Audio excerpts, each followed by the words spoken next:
ఎస్కోట పట్టణ కేంద్రంలో ప్రాథమిక వ్యవసాయ సహకార పరపతి సంఘం నందు భారత రాజ్యాంగ దినోత్సవ కార్యక్రమంలో ముఖ్య అతిథులుగా ఎస్కోట వేపాడ ప్రభుత్వ జూనియర్ కళాశాలల ప్రిన్సిపాల్ పివి కృష్ణమూర్తి కిలాపర్తి అప్పారావులు పాల్గొన్నారని మాట్లాడుతూ రాజ్యాంగం నిర్మాణం కమిటీ ఏర్పాటు గురించి అంబేద్కర్ సేవలను కొనియాడారు.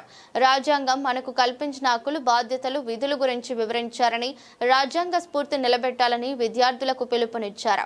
కార్యక్రమంకు అధ్యక్షత వహించిన పిఎస్సిఎస్ చైర్మన్ గోరిపాటి సింహాచలం నాయుడు మాట్లాడుతూ అంబేద్కర్ రచించిన రాజ్యాంగంలో అన్ని కులాలకు రిజర్వేషన్ కల్పించడం వలన అన్ని వర్గాలకు సమానమైన అవకాశాలు వస్తున్నాయని, ప్రతి ఒక్కరికి రాజకీయం, పదవులు, విద్య, ఉద్యోగ అవకాశాలు లభిస్తున్నాయని తెలిపారు. కార్యక్రమంలో స్థానిక శాంతినికేతన్ పాఠశాల విద్యార్థులు, ఉపాధ్యాయులు పాల్గొన్నారన్నారు. స్థానిక పాఠశాలల్లో విద్యార్థులచే రాజ్యాంగ పీఠికను ప్రతిజ్ఞ చేయించారు.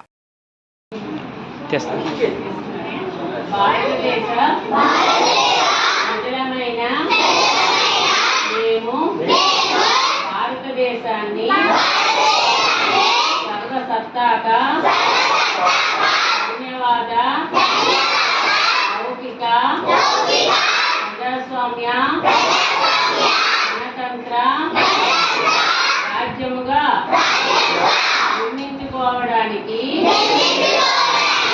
పౌరులందరికీ సాంఘిక, ఆర్థిక, రాజకీయ న్యాయాన్ని ఆలోచన, భావ ప్రకటన, విశ్వాసము, ధర్మము, ఆరాధనలో స్వేచ్ఛను, అంతస్తును, అవకాశములోను సమానత్వమును చేకూర్చుటకు మరియు వారందరిలో భక్తి, గౌరవము, ఆదైత్యతను మరియు అఖండతను తప్పగా సంరక్షిస్తూ పౌరత్వాన్ని పెంపొందించుటకు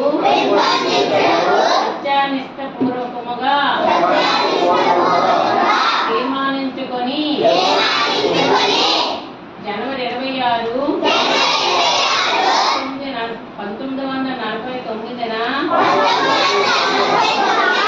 పరిషత్తులో గ్రహించి శాసనంగా రూపొందించుకున్న రాజ్యాంగాన్ని మాకు మేము సమర్పించుకుంటున్నాము.